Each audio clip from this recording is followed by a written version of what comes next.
Amen. Gloire au Seigneur. Amen. Seigneur.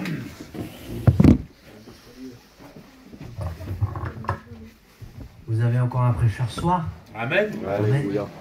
Comme vous disiez tout à l'heure, peu importe par qui aller prêcher, il faut juste écouter la parole de Dieu. Amen. Merci Seigneur. Parce que c'est vraiment elle qu'on veut entendre. Parce que c'est pas ma personne à moi qui va vous faire du bien ce soir.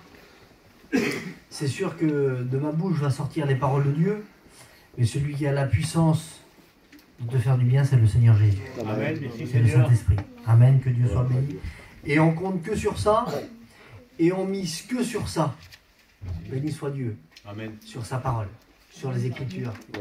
C'est ce que Jimmy disait, rien ne sera au-delà des Écritures. Il n'y aura rien qui passera au-dessus de ça.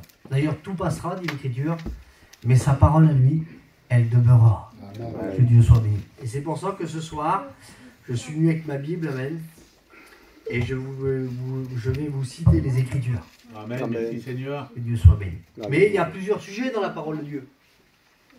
Il y a plusieurs sujets dans la parole de Dieu. Il y a de l'exhortation pour les chrétiens, et il y a de l'édification pour grandir avec Dieu, et il y a l'évangélisation pour Amen. que les cœurs soient touchés au salut. Amen.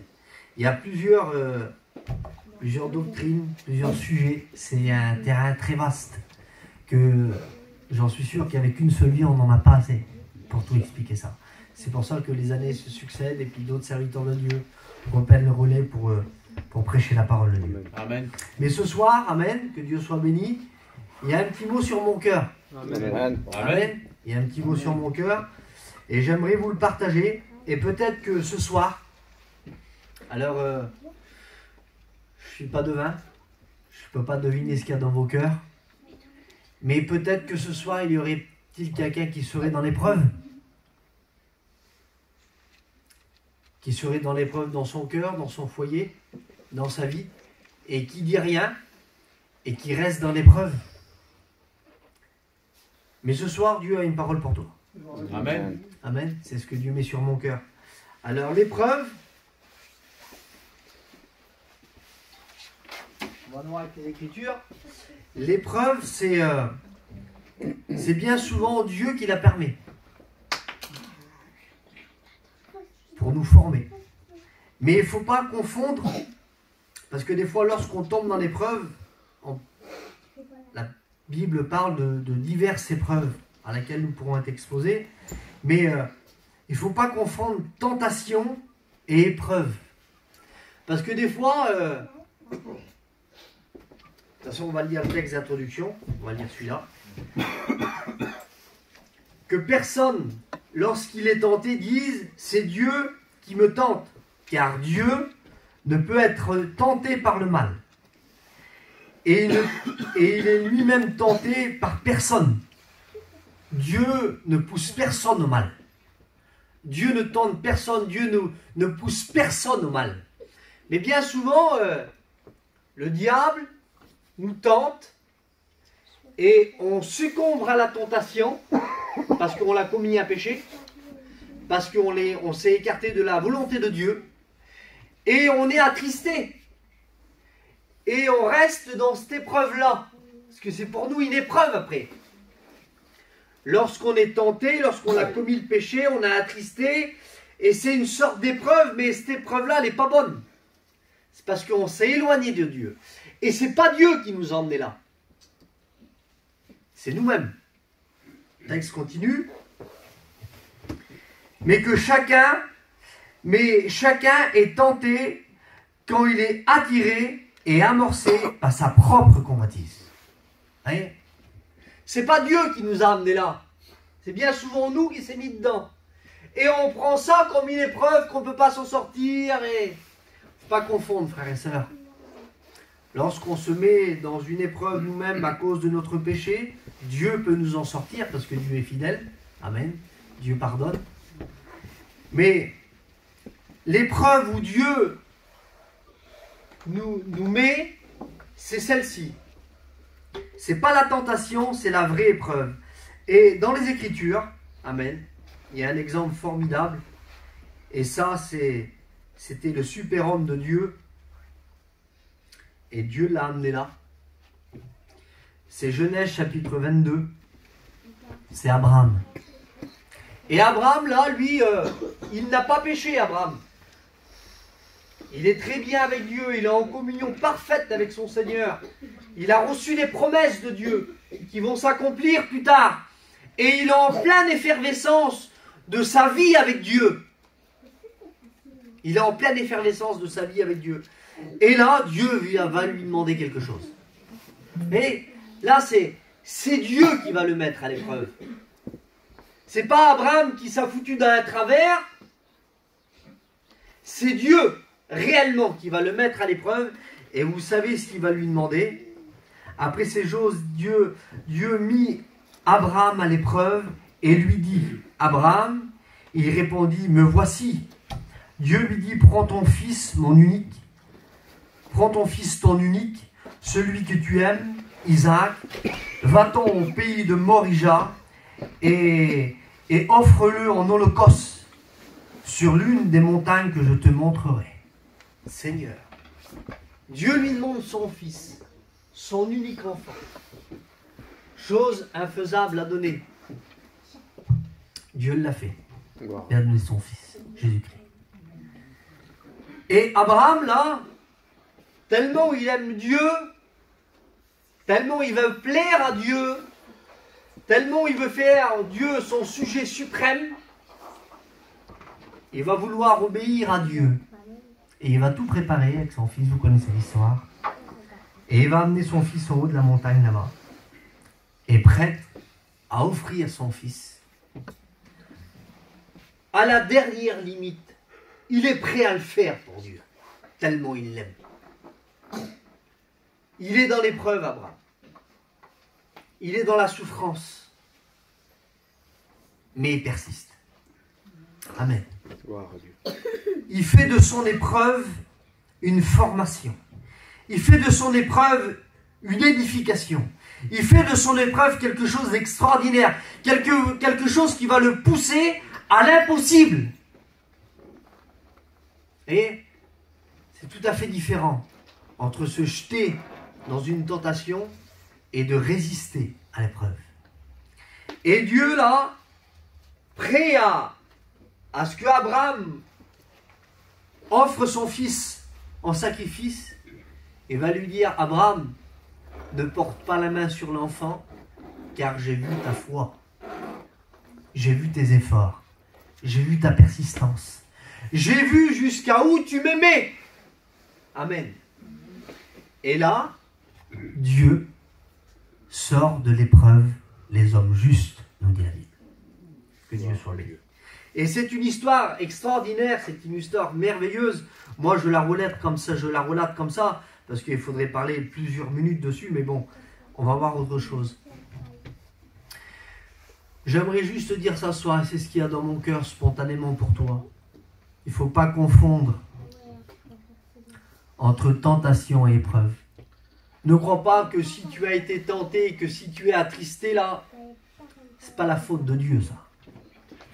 C'est de ta faute à toi. C'est de ta faute à toi. Dieu, par contre, lui, veut t'amener dans un autre terrain. Pas celui de la tentation, pas celui de la convoitise, pas celui du péché, pas celui de la haine et de la rancœur. Dieu ne t'entraîne pas dans toutes ces choses-là. Car Dieu, lui, il ne peut pas être tenté par le mal. Jésus disait ça. Satan, il disait ça sur les gens qui l'entouraient, sur les pharisiens. Satan, il n'a rien en moi. Rien. Rien est de mal dans la personne de Dieu, dans la personne du Fils et dans la personne du Saint-Esprit. Ils t'instruiront jamais en erreur.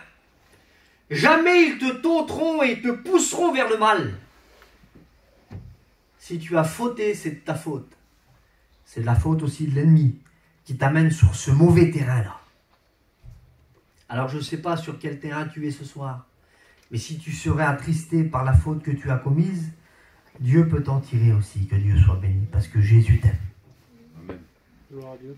Jésus, ce soir, voudrait que tu te repentes et que tu reviennes à lui, amen, d'un cœur sincère, et que tu reviennes dans son terrain à lui. Et parfois, Dieu, comme on l'a vu, Dieu parfois a un autre terrain et un terrain beaucoup plus édifiant que celui-ci, c'est celui de l'épreuve, là où il a amené Abraham à donner son fils. Que Dieu soit béni. Dans le mot épreuve aussi, il y a le mot sonder. Dieu nous sonde. David dit, tu me sondes, Seigneur, et tu me connais. Dieu connaît chacun d'entre nous ce soir. Dieu connaît chaque personne individuelle. Amen, gloire à Dieu. Dieu connaît ton cœur. Il sait ce que tu fais. Il sait où tu vas. Il sait ce que tu dis. Il sait ce que tu regardes. Il sait ce que tu entends.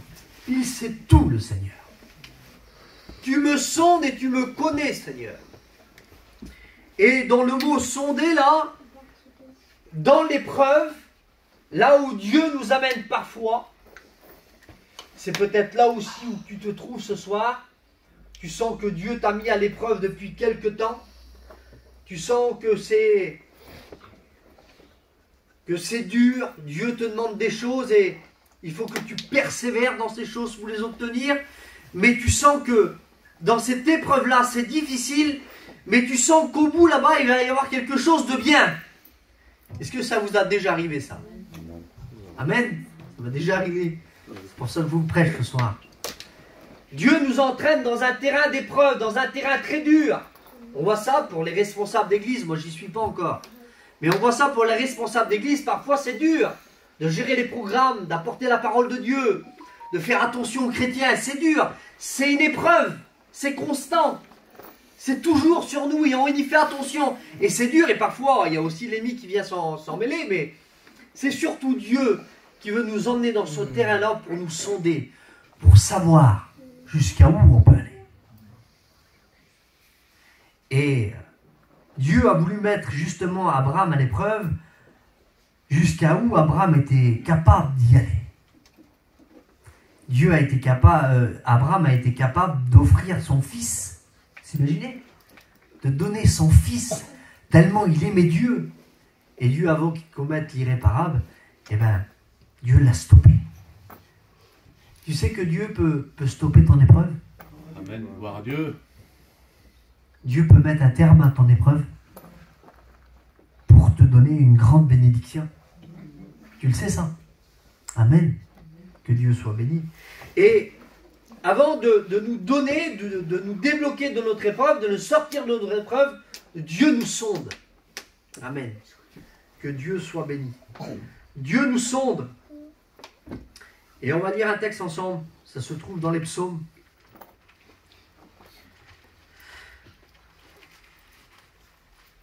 Psaume chapitre 7. Et le verset 10. Mets un terme à la malice des méchants et affermis le juste.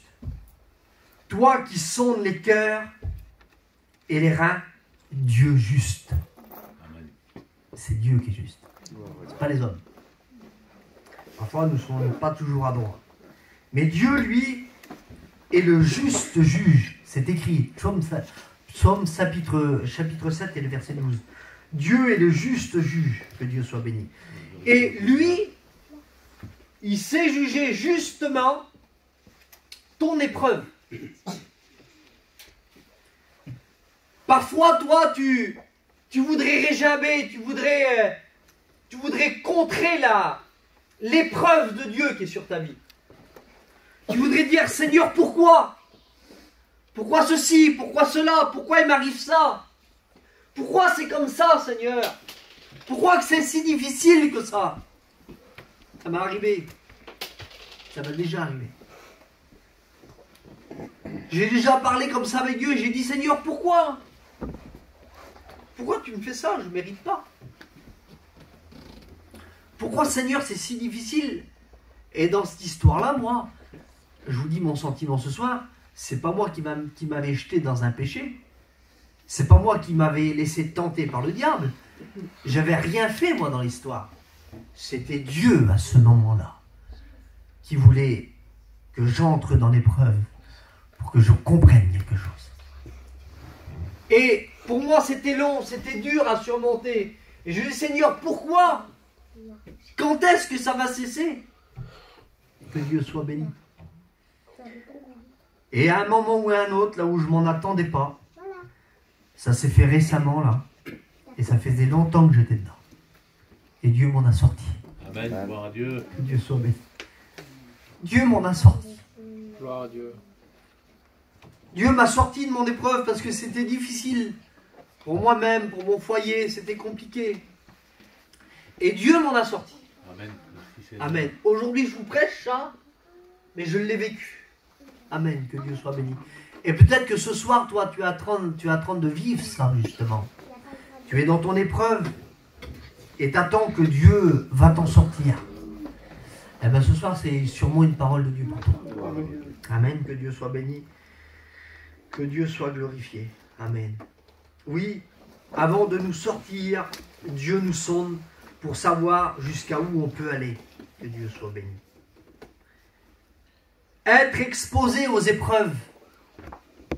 C'est Jacques qui va dire ça dans son livre. Jacques chapitre 1 et le verset 2. Écoutez ce que dit Jacques. C'est compliqué, Seigneur Jésus. Mes frères, regardez comme un sujet de joie complète les diverses épreuves à laquelle vous pourrez être exposés. Regardez comme un sujet de joie les épreuves où Dieu peut nous mettre. Seigneur, pourtant c'est pas joyeux d'être dans une épreuve. Ben oui, mais à la fin aussi. À la fin de l'épreuve, eh ben on en ressort avec de la joie. Parce qu'on a compris quelque chose. Parce que Dieu nous a édifiés. Dieu nous a fait grandir. Que Dieu soit béni. Regardez comme un sujet de joie les diverses épreuves à laquelle vous pourrez être exposés. Sachant que l'épreuve de votre foi produit la patience. Ah oui. Ah, je ne suis pas trop long, les frères. Je peux prendre encore 5 minutes. Dieu soit béni. Sachant que l'épreuve de votre foi produit la patience.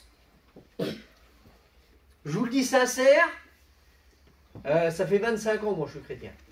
Amen. J'ai eu dans ma vie chrétienne des petites épreuves et le Seigneur m'a formé dans ces épreuves-là.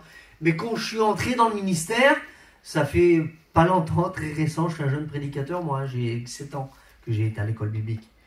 Mais j'ai vu que pendant ces 7 ans-là, Dieu m'a fait passer des creusets.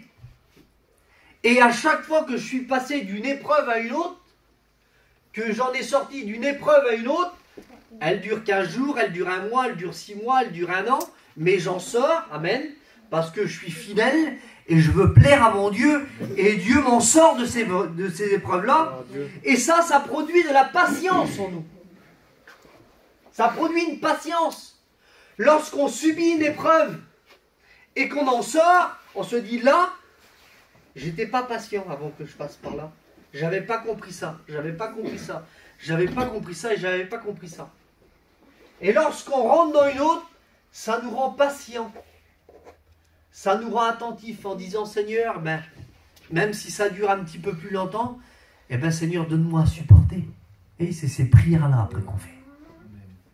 Parce qu'on sait que Dieu va nous faire encore passer dans quelque chose, que ce sera édifiant pour nous, et ça nous rendra aussi patients. Amen. Veux-tu être patient ce soir? Amen. Veux-tu être patient? Veux-tu attendre le secours de l'Éternel? Parce que c'est écrit aussi dans la Bible, ça. Le secours de l'Éternel, que Dieu soit béni. Oui. Produit la patience. Mais il faut que la patience s'accomplisse parfaitement, son œuvre, afin que vous soyez parfaits et accomplis, sans faillir en rien du tout. Sans faillir en rien. Ça veut dire que dans l'épreuve, frères et sœurs, il faut rester fidèle. Lorsqu'on sent que Dieu nous met à l'épreuve, dans cette épreuve-là, même si c'est difficile, eh bien, il faut persister. Il faut persévérer. Amen. Que Dieu soit béni. Après, verset 5, il va dire ça à Jacques.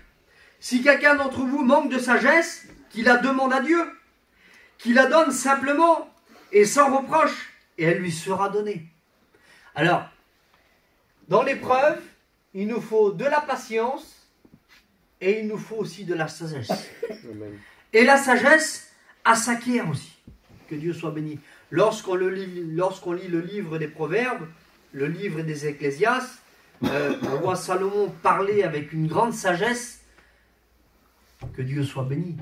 La sagesse, c'est une chose. La sagesse, dans l'épreuve, c'est quelque chose de merveilleux.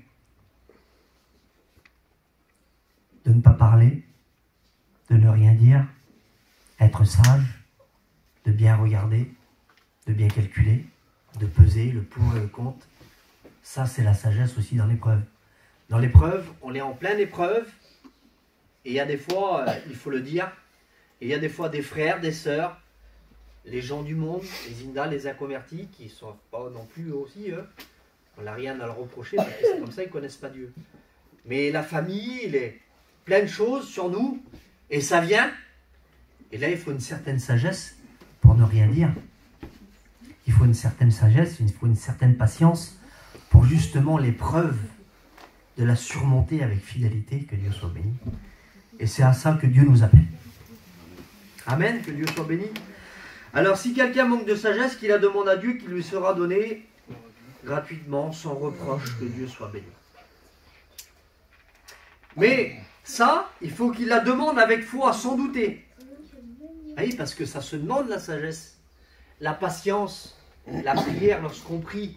On demande à Dieu d'être sage, d'être patient, d'être amour, de toutes ces choses. Et il faut la demander à Dieu sans douter. Il dit, car celui qui doute est semblable au flot de la mer, agité par le vent, poussé de côté et d'autre. Poussé de côté et d'autre, il est sur la mer, il y a plein de vent, il y a plein de vagues, il y a plein de tumultes autour de notre vie là. Mais Dieu, lui, il te dit ce soir de prier et de demander la sagesse et la patience. Que Dieu soit béni. Mais s'il ne la demande pas, qu'un tel homme ne s'imagine pas qu'il recevra quelque chose du Seigneur. C'est un homme irrésolu, inconstant dans toutes ses voies. Il faut demander à Dieu. Amen. Merci Seigneur. Parce que si on ne demande pas,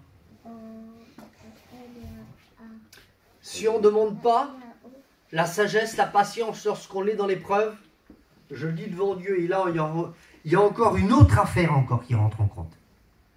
Il y a le diable qui vient s'en mêler. Parce que Dieu nous a introduits dans une épreuve, mais si on ne la surmonte pas avec fidélité, le diable sait que Dieu nous met à l'épreuve et il vient mettre son grain de sel.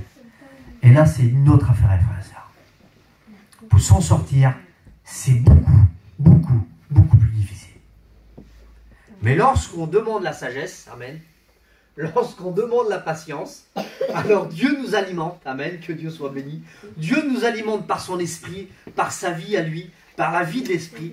Et l'épreuve, amen, on la surmonte. Alléluia. Amen, que Dieu soit béni. Amen, gloire à Dieu. Alors ce soir, petit conseil, que Dieu soit béni, pas moi, mais la parole de Dieu. Ne laisse pas le diable s'entrelacer dans ton épreuve. Ne le laisse pas faire. S'il veut s'en mêler, prie le Seigneur. Amen. Merci Seigneur. Reste fidèle. Reste fidèle. Que Dieu soit béni. Sois glorifié Merci, Seigneur. Seigneur. Merci pour la grâce. Je vous embête, non? Amen. Encore 5 minutes. Amen, gloire à Que Dieu Dieu. soit béni, c'est la parole de Dieu. Alléluia. Je suis content de prêcher la parole de Dieu. C'était pas prévu. C'est un message que j'ai jamais prêché. Mais sur ma chaise, il y a eu un sentiment pour vous. Que Dieu soit béni. Il y a eu un sentiment de vous aider parce que j'avais passé par une difficulté et tous ces versets m'ont venu à l'esprit comme ça tout de suite. J'ai regardé dans ma Bible et je pense que Dieu alimente ses serviteurs. Gloire à Dieu. Amen. Que Dieu soit béni. Merci Seigneur. Alors, voyons ce qu'il est marqué là. Donnez-moi 2 petites minutes parce que c'est un message que j'ai vraiment pas médité. Je regarde juste ce qu'il est écrit ici. Voilà. Pardon. Alors, il y a aussi être attristé dans l'épreuve. Et on est dans une épreuve où Dieu nous a mis, vous me suivez dans le message, hein? Dieu nous a mis à l'épreuve, que Dieu soit béni, pour nous édifier, pour nous grandir, pas pour notre mal, hein, pas pour nous pousser au mal, hein, mais pour résister, pour que Dieu nous édifie, pour que Dieu nous fasse grandir dans l'épreuve où Dieu qui veut qu'on passe. Et c'est être attristé par l'épreuve. Être attristé par l'épreuve, c'est ça le verset. Première épître de Pierre, chapitre 1, et le verset 6. C'est par là ce qui fait votre joie. Quoique maintenant, puisqu'il le faut, vous soyez attristés pour un peu de temps par diverses épreuves, afin que l'épreuve de votre foi, plus précieuse que l'or périssable, qui cependant éprouvée par le feu, ait pour résultat la louange, la gloire, l'honneur, lorsque Jésus-Christ apparaîtra. Que Dieu soit béni. Gloire à Dieu. Ils sont beaux ces versets-là. L'épreuve de votre foi. Oui, frères et sœurs, il faut persévérer. Amen. Et lorsque Jésus apparaîtra, on se trouvera fidèle devant lui, que Dieu soit béni. Vous l'aimiez sans l'avoir vu. Oui, vous qui l'aimiez sans l'avoir vu. Vous croyez en lui sans le voir encore. Vous réjouissant d'une joie merveilleuse et glorieuse, parce que vous obtiendrez le salut de vos âmes au prix de votre foi. Amen. Que Dieu soit béni. Alors, le salut de vos âmes, c'est pas parce que... si, c'est aussi ça, c'est parce qu'on l'aura persévéré. Celui qui persévérera jusqu'à la fin, disait le Seigneur, sera sauvé. Mais le salut, c'est par grâce, et ça vous le savez. Mais lorsqu'on persévère, amen, on obtiendra notre salut, parce qu'on l'a cru en lui. Gloire à Dieu. Amen. On croit au Seigneur, nous. Amen. Amen. On croit en Dieu. Parce que Dieu nous a convaincus de péché, de justice et de jugement. Il a fait de nous des réels chrétiens. Amen. Et aujourd'hui, on croit à son retour. On croit qu'il viendra nous chercher. Que Dieu soit béni et glorifié. On croit qu'il va venir. Et lorsqu'il va venir, alors on aura cru en lui. Et il nous prendra. Amen. Et là, ça sera vraiment l'épreuve de la vie finie, terminée. Plus d'épreuves. Avec lui, amen, dans le ciel, au paradis de Dieu. Que Dieu soit béni. Persévérer malgré l'épreuve. Que Dieu soit glorifié. Persévérer malgré l'épreuve. L'évangile de Luc. Amen. Le dernier verset. Et en prière, prie le Seigneur. Que Dieu soit béni. L'évangile de Luc, chapitre 22. Chapitre 22. Et le verset 28. Et le verset 28. On lit le dernier verset et on prie le Seigneur. Ces récompenses des chrétiens dans le royaume de Dieu. Et ça, c'est la fin. C'est là où on sera récompensé, que Dieu soit béni. De toutes nos épreuves, de tout ce qu'on aura subi ici-bas sur la terre, que Dieu soit béni. Dieu nous récompensera notre fidélité. Et il faudrait encore trop parler, mais on pourrait parler du tribunal des récompenses qui se trouve dans l'épître aux Corinthiens, chapitre 3 et le verset 14 au verset 18, 19, 20 même, qui est le tribunal de Christ. Mais on ne va pas en parler ce soir, on va juste finir à ça avec le dernier verset. L'évangile de Luc, chapitre 22 et le verset 28. Vous êtes ceux qui avez persévéré. Vous êtes de ceux qui avaient persévéré avec moi dans mes épreuves. Et les disciples, là, ils étaient dans l'épreuve avec le ministère du Seigneur Jésus. Et ils étaient de ceux qui avaient persévéré avec le Seigneur. C'est pourquoi je dispose du royaume en votre faveur, comme mon Père en a disposé en ma faveur. Ça veut dire que lui, il est souverain. Amen. C'est lui qui décide tout. Amen. Et c'est lui qui décidera de nous amener. Que Dieu soit béni. Il est souverain sur sa décision. Amen. Selon notre vie, que Dieu soit glorifié. Afin que vous mangiez et buviez à ma table, dans mon royaume, et que vous jugiez les 12 tribus d'Israël. Et ça, c'est vraiment la récompense de nos épreuves à la fin. Nous mangerons et nous buvrons avec lui dans le royaume du Père. Amen, que Dieu soit béni. Et nos épreuves, nos soucis, nos tribulations d'ici-bas seront terminées. lorsque lui il l'aura choisi. Amen. Amen. Amen. C'est le Père, disait Jésus, qui l'a fixé de sa propre autorité, et personne ne connaît ni le jour ni l'heure, là où Jésus reviendra. C'est pour ça, Amen, dernier mot de la fin, il nous faut persévérer. Amen. Amen. Voilà, je ne vous embête pas plus longtemps. Béni soit le Seigneur, j'ai été content. Et si tu te sens dans l'épreuve, persévère encore. On prie le Seigneur. Amen. Gloire à Dieu. Seigneur, merci pour ta parole. Oui, Seigneur.